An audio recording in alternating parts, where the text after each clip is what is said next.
let's look at equations with brackets. There are two methods for solving equations with brackets.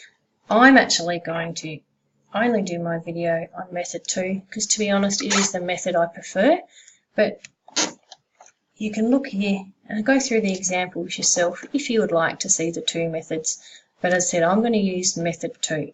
So let's look at our first example. I've got 7 brackets x subtract 5 is equal to 28. So for my method, the first thing I do is expand these brackets. So I say 7 times by x is 7x. 7 times by 5 is 35. And then this positive multiplied by negative gives us that.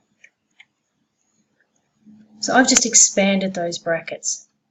Now to solve this equation, it's like a normal two-step equation. The first thing I need to undo is if I add 35 to both sides.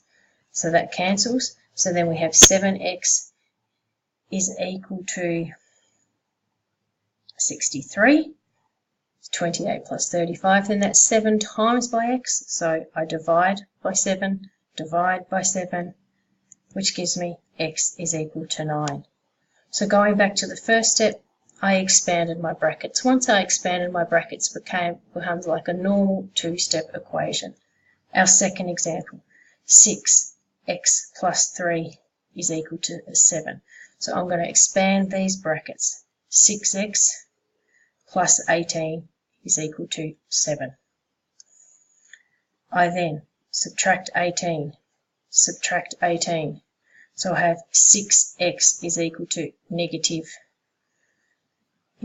7 subtract 18, negative 11. Then it's 6 times by x, so I divide by 6. So I divide by 6.